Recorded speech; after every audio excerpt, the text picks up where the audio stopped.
Have you ever returned home to find your favorite shoes destroyed, only to be met with those unmistakable guilty eyes that seem to say more than words ever could? During my travels studying canine behavior across 5 continents, I've discovered that dogs have developed sophisticated apology rituals that vary dramatically between cultures and training approaches, yet all stem from the same evolutionary need to maintain harmony with their human pack members. Stay with me until the end to learn about the most surprising canine apology behavior I witnessed while living with indigenous hunters in the Amazon, a ritual so subtle that most Western dog owners miss it entirely. Yet it might be happening in your own home every day. Hello, fellow travelers.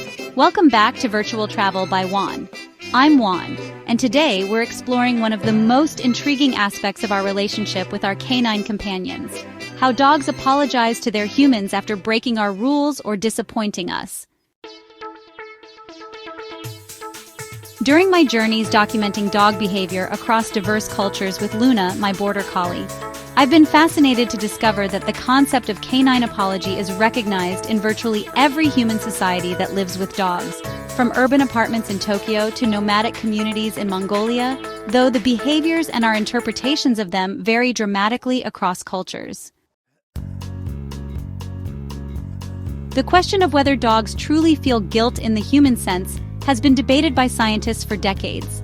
But what's not debatable is that dogs have evolved specific behaviors to repair social bonds after transgression, a kind of interspecies reconciliation ritual that helps maintain harmony between dogs and their human families.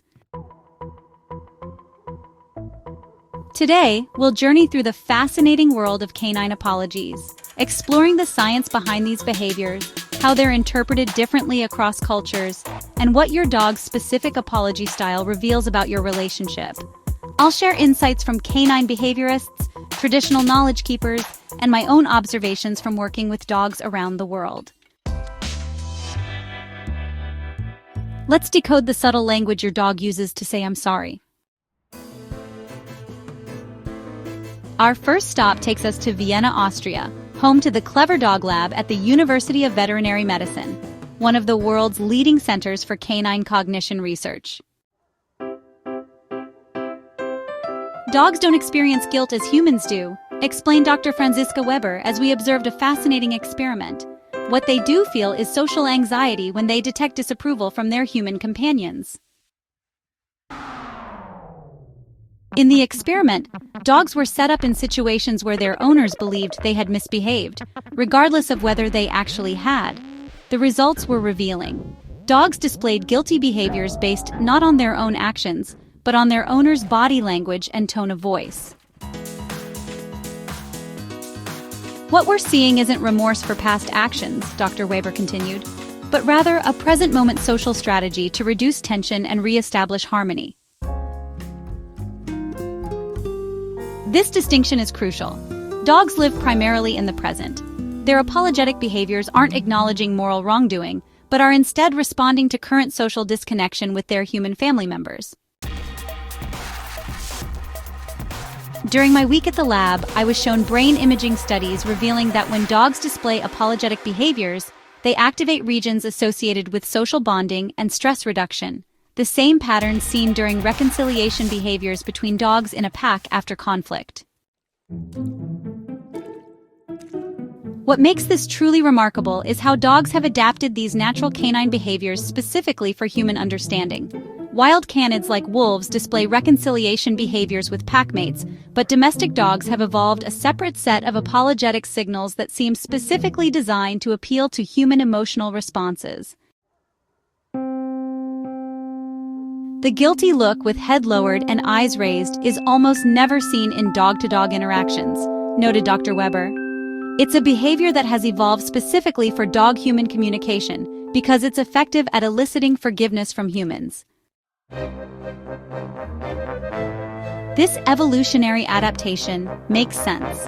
For over 15,000 years, dogs that could successfully repair relationships with their human providers after transgressions would have a survival advantage, creating selection pressure for increasingly sophisticated reconciliation behaviors that speak directly to human emotional responses.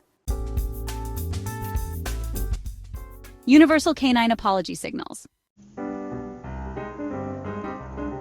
As we leave Vienna and travel to diverse cultural contexts, I've documented several apologetic behaviors that appear universally across dog populations worldwide.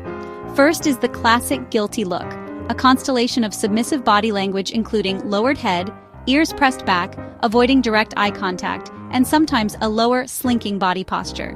This display is remarkably consistent across breeds and cultures. While visiting a traditional Maasai community in Kenya, I observed how their free-ranging dogs displayed this exact posture when returning to camp after stealing food. Despite these dogs having minimal training and very different relationships with humans than Western pet dogs. The second universal signal is approach-avoidance behavior, a dog simultaneously wanting to be near you while also keeping a cautious distance. They might peek around corners, creep forward, then retreat, or circle nearby without fully approaching. Active submission is another consistent apologetic display, rolling onto their back or side sometimes with raised paws or a slight tail wag. This vulnerable posture signals peaceful intentions and a desire to restore harmony. Lastly, increased attentiveness often follows transgression. Dogs may become hyper-focused on their human, watching intently for signals of forgiveness or continued disapproval. They may follow you more closely than usual, checking in frequently with visual contact. During my time with a nomadic herding family in Mongolia, I was struck by how their working dogs displayed these exact behaviors after failing to properly protect livestock, despite these dogs having very different training and relationships than urban companion dogs. These universal signals suggest that the basic language of canine apology transcends cultural contexts and training approaches, evidence of their deep evolutionary roots in the domestication process. While the basic elements of canine apologies appear universal, my travels have revealed fascinating cultural variations in how these behaviors manifest and how humans interpret them. In Japan, where I spent 3 months documenting urban dog culture, I observed a remarkable emphasis on what owners called reflection time. After transgression, dogs would separate themselves, often sitting in corners facing away from family activities, a behavior actively encouraged by owners who believe dogs need time to contemplate their actions.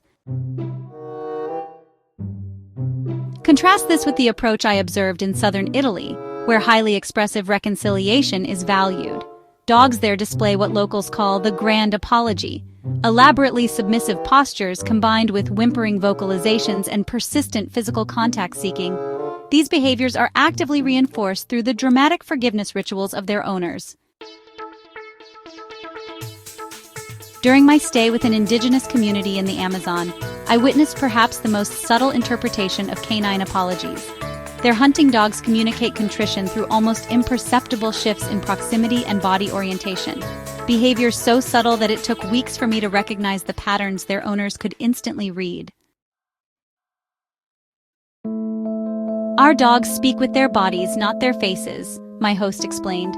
A dog might change where he sleeps for one night, slightly closer to the family circle, and this small change in position tells us he recognizes a mistake and seeks harmony again. These cultural variations reflect differences in human emotional expression as much as canine behavior. Dogs are remarkably adept at adapting their reconciliation strategies to whatever is most effective in their specific cultural context. While visiting a multicultural dog park in Toronto, I documented how dogs in immigrant families often displayed blended apology styles, incorporating elements from their owners' cultural backgrounds with behaviors picked up from local dog culture. This adaptability demonstrates the remarkable emotional intelligence of our canine companions.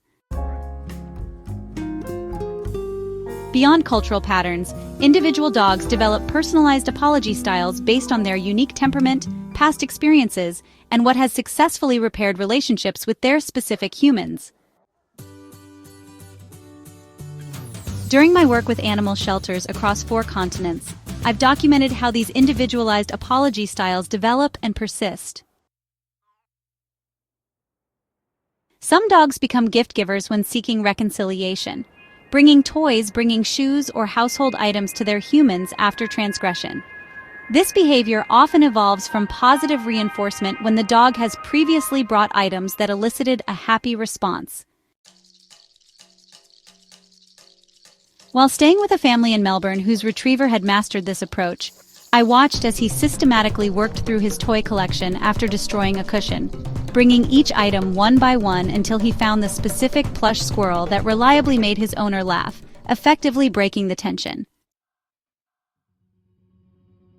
Other dogs become service providers, suddenly performing all their known tricks and commands unprompted, essentially saying, "Look what a good dog I can be," as a contrast to their recent misbehavior. Persistent Pawers use physical contact to seek reconciliation, placing a paw on their human's arm or leg, and maintaining contact until acknowledgement is given. This style is more common in breeds traditionally bred for close physical partnership with humans. Spatial Apologizers carefully manage their position relative to their humans, either maintaining a respectful distance until forgiveness signals are clear, or conversely, decreasing distance by incrementally moving closer as tension dissolves. Luna, my own traveling companion, has developed what I call graduated reconciliation, beginning with a respectful distance and subtle appeasement signals, then gradually increasing engagement based on my response. If initial subtle approaches aren't successful, she escalates to bringing her favorite toy and, as a last resort, performs her most impressive tricks. What's fascinating is how dogs refine these strategies over time based on what works with their specific humans. A dog living with a family for years develops a sophisticated understanding of exactly which approaches melt which family members' hearts most effectively. Now for the surprising canine apology behavior I promised. One I first observed while living with indigenous hunters in the Amazon rainforest, but have since recognized in dogs worldwide. The Maasai people call it the waiting breath, a subtle behavior where dogs approach their human while holding their breath, then release a long, soft exhale when forgiveness seems forthcoming. This gentle sigh is accompanied by a momentary closure of the eyes and subtle body relaxation. Western behaviorists now recognize this as a tension release signal, the moment when social anxiety begins to dissipate, as the dog perceives that reconciliation is occurring.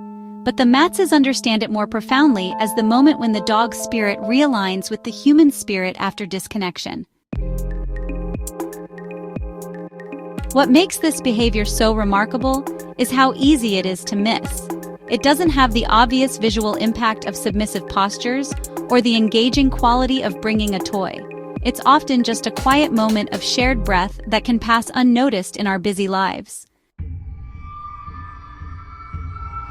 During my months with the Maasai, I learned to recognize this subtle signal not just in their hunting dogs, but in my own companion Luna. I realized she had been offering this reconciliation breath throughout our years together. I simply hadn't been attuned to it. When I returned to urban environments and began pointing out this behavior to other dog owners, many had the same realization. Their dogs had been offering this subtle apology regularly, but it had gone unrecognized amid more obvious behaviors. What's particularly meaningful about this signal is its intimacy. Unlike submissive postures that can be performed at a distance, the reconciliation breath requires proximity and attunement between dog and human, a shared moment of vulnerability and connection. The Maasai believe this breath exchange is the true moment of forgiveness, not the dramatic postures that might precede it. In their understanding, it represents the restoration of spiritual harmony between species who have chosen to share their lives despite sometimes misunderstanding each other's ways. As we conclude our exploration of canine apologies, the question becomes, how should we respond when our dogs offer these reconciliation behaviors? Animal behaviorists suggest that acknowledging these gestures with calm reassurance helps strengthen your bond. prolonged punishment through continued cold treatment after your dog has attempted reconciliation can damage trust and create anxiety. This doesn't mean ignoring problematic behaviors. Effective training remains important, but recognizing and accepting your dog's efforts to repair the relationship helps maintain the social trust that forms the foundation of healthy human-animal bonds.